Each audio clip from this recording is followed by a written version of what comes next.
Sekarang kita dengarkan tausiahnya Pak Ustadz Abdul Somad. Assalamualaikum Ustadz. Waalaikumsalam warahmatullahi wabarakatuh, Pak Karni.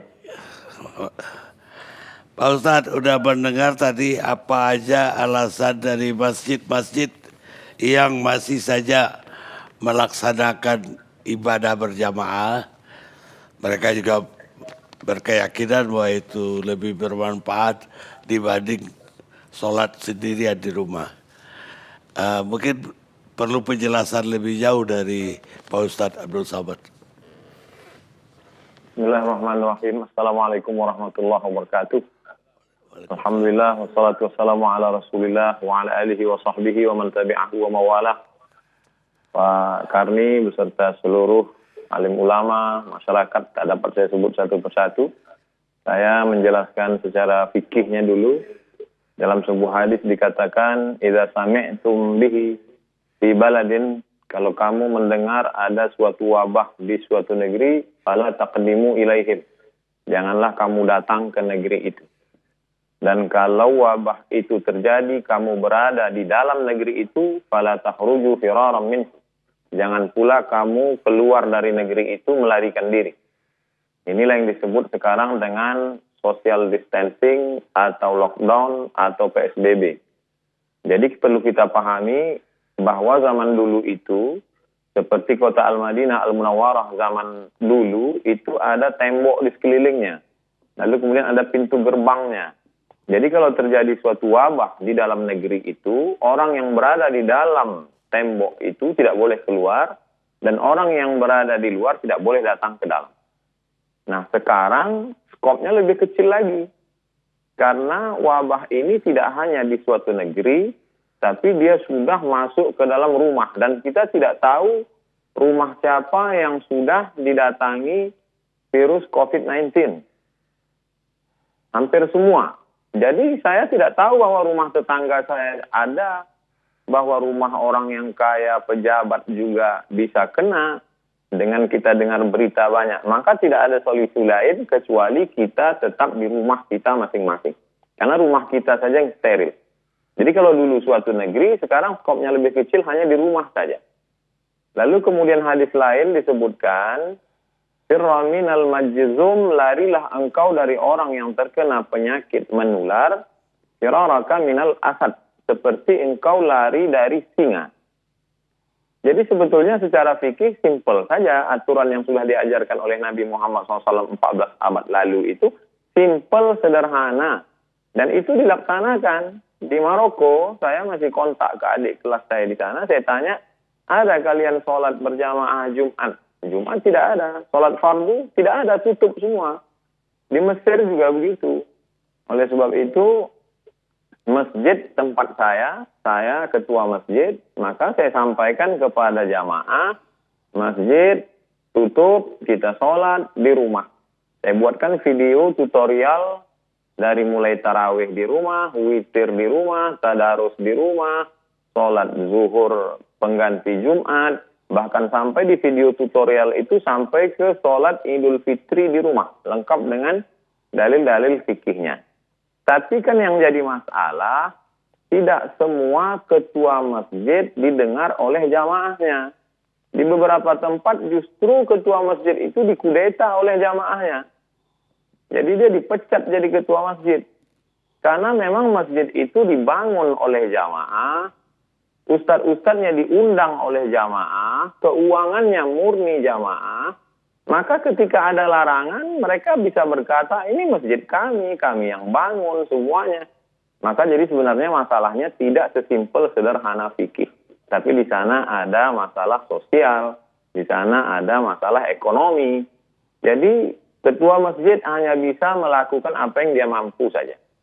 Bahwa di masjid itu saya membagi jamaah masjid itu 3 level. Yang pertama, yang hebat-hebat seperti harimau. Dia makan orang satu, itu setahun dia tidak perlu cari makan lagi. Kenyang setahun. Ini jamaah yang paling hebat. Yang nomor 2, ular sawah. Dia kalau makan kambing 1 kali, sebulan dia tidak perlu cari makan. Ini pun juga selamat. Tapi ada jamaah kita yang ayam kampung. Dia ceker pagi, makan siang, cari siang, makan sore. Maka ini yang kita data.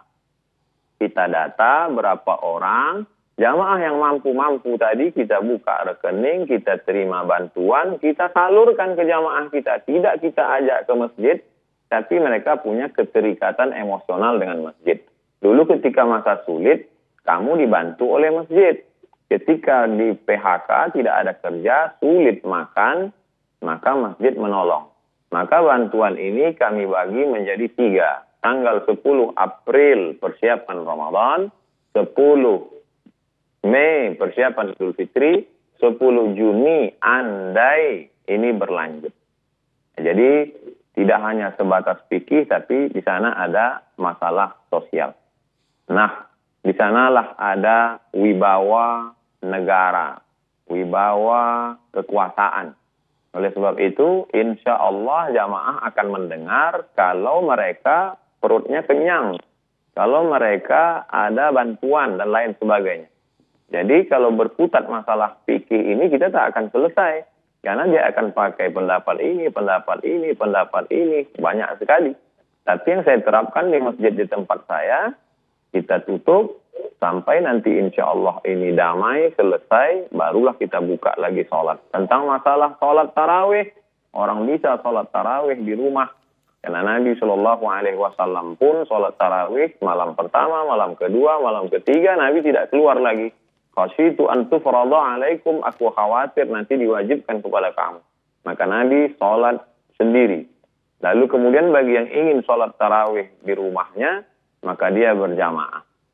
Begitu juga dengan witir, begitu juga dengan tadarus Al-Quran.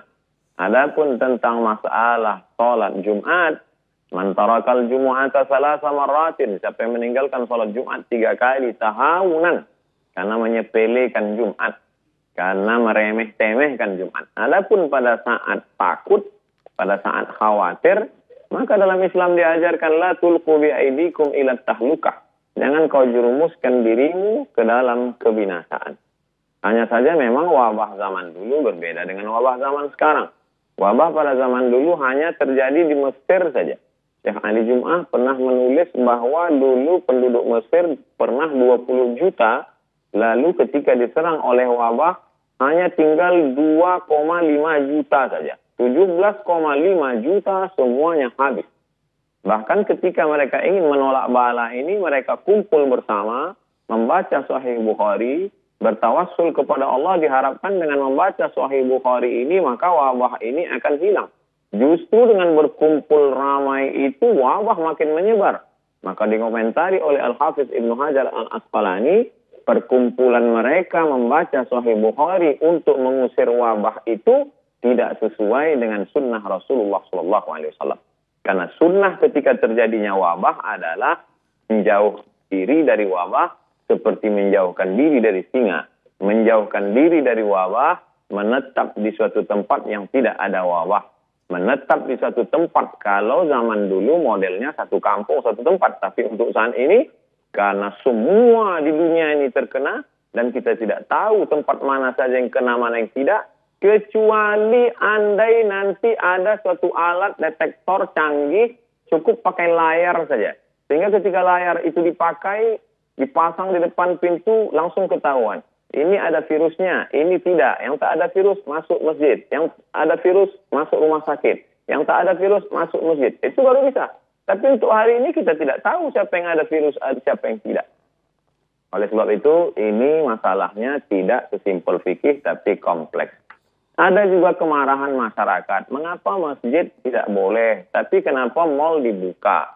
Mengapa masjid tidak boleh? Tapi kenapa mereka dapat berita airport tetap masuk? Jadi kemarahan masyarakat itu lalu dibalaskan mereka. Akhirnya mereka ke masjid. Sebenarnya saya melihat masalah ini terkait dengan banyak hal, Pak Karni. Demikian yang dapat saya sampaikan. Wallahu a'lam bishawab. Baik Ustadz. Mudah-mudahan walaupun tausiah pendek tapi mudah-mudahan bermanfaat untuk masyarakat banyak. Amin ya rabbal alamin. Baik yang sekarang masih melaksanakan sholat berjamaah, baik Jumat, tarawih, ataupun nanti sholat Id, maupun yang sudah tidak melaksanakan Mudah-mudahan dapat manfaat dari tausiah. Terima kasih Jazakumullah. Makasih Pak. Pak Ustadz sudah bergabung bersama kami.